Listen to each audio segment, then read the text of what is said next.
So we left this Porsche all resplendent in its new black chrome paint, but wheelless.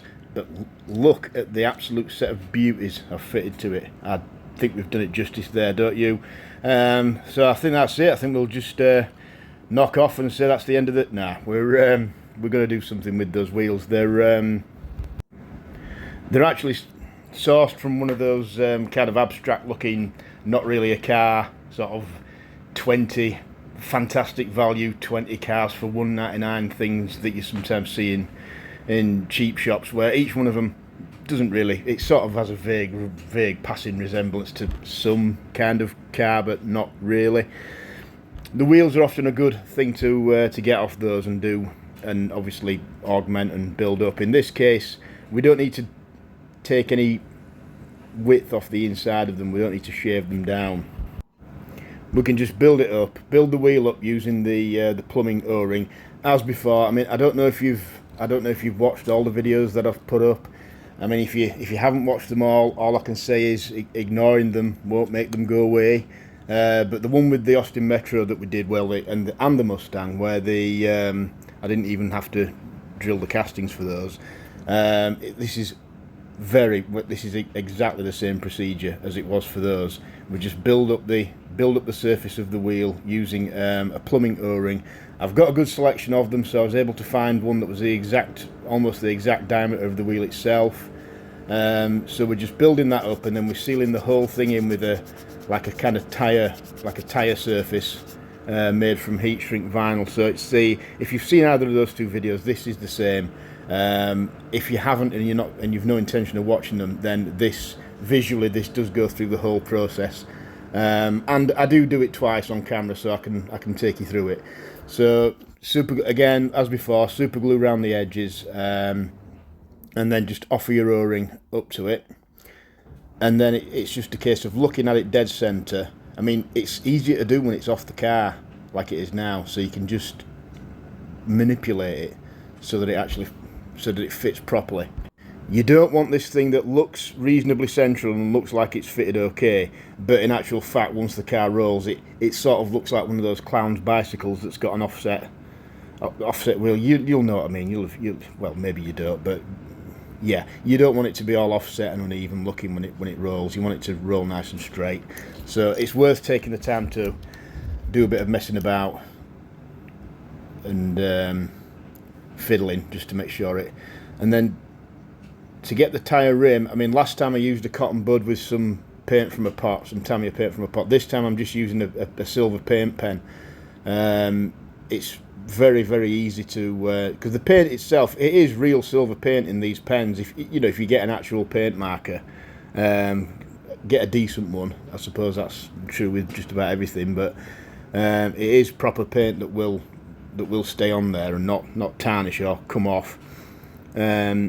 And with the pen, it's just very easy to get round, do the spokes of the wheel without going into the holes and accidentally silvering those too. So you can sort of leave those black, and then you just use the O-ring as a guide just to go around and go over the edges a little bit. That's fine, because we're going to sand that. We are going to finally sand that to leave you a nice straight wheel rim. So obviously do the same to the other side.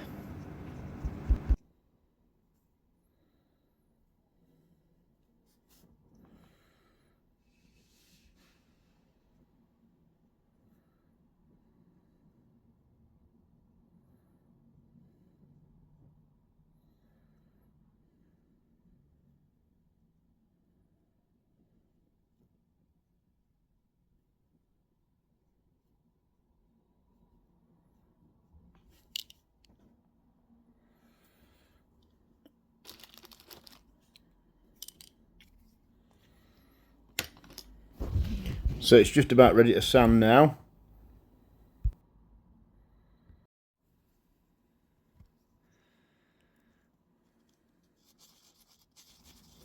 What did I tell you? And here we are, just same as before, a nice circular motion just to get rid of the excess paint and just leave us with a nice, there you see, a nice straight, perfectly straight rim.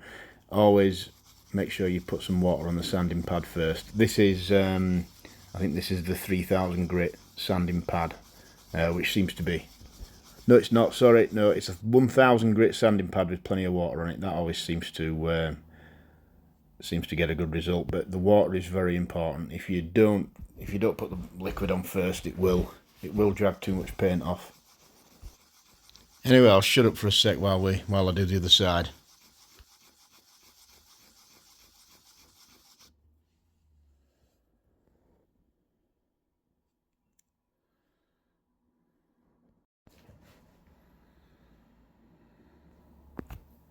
So there we go. Now I did initially forge on ahead and just kind of guess the width of the heat shrink tubing and just cut a couple of lengths off, and it didn't work out. It's worth measuring it out. Measure the wheel plus the O-ring, the width of that, and then measure a length of the heat shrink tubing out that's about a millimetre less overall than that, because you don't want it to come over the edge of the O-ring. The O-ring wants to be the tyre wall, and the heat shrink tubing just wants to be the tyre tread, so to speak. It's always a slight shame that you've got to, that when you do the heat shrink, it's well, obviously it shrinks, so you get that kind of groove back, whereas before you actually apply the heat, you've got a completely flat, slick surface. But that's just one of those things. It looks fine once it's on. And you can't really just leave it unshrunk, so to speak, because it will probably come off. So there we go. That seems to roll absolutely fine. Apologies, it keeps going out of shot like this. This is actually the last video that will be used on the unusual tripod-like device that I've been using so far. It was sadly decapitated. I don't know how it happened. I just touched it, and the head, the bit that actually supports the phone, just came clean off. I can't complain, given what I paid for it. I can't really complain. I've had a few videos out of it now, but it's forced me to have to get another one. So I'm going to get a better one next time, where I can keep everything more in shot and not keep having to remember to bring the thing back into shot like this. But the old one will be forever remembered. Such a strange sight that it was. Sorry about the black paint under my thumbnail, by the way. I did go straight from the black chrome to doing this. So again, it's just actually shrinking the heat shrink using the cigarette lighter. The flame's not quite as close to my thumb as it looks on this picture. It's a bit of a deceptive perspective.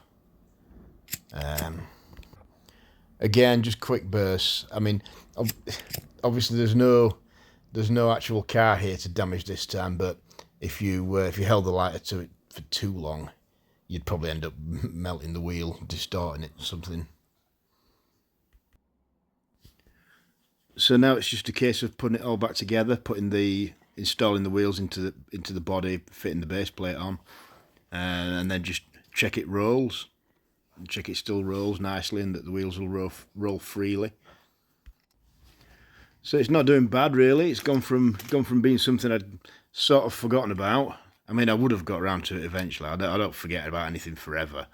But it's gone from something that had been forgotten about to it's had its paint done now, and now it's got some wheels. I mean, considering how they started, considering they were just tiny little thin cheap wheels from a completely unidentifiable, ridiculously flimsy sort of toy car, they don't look too out of place on this thing now, bearing in mind that the real toy ones are quite good quality toys. So yep, so it rolls about nicely. And it's still freewheel. The wheels will still freewheel, and you do that with them. So there we go. Once again, thanks for watching. Hopefully soon there'll be one where we do the lights.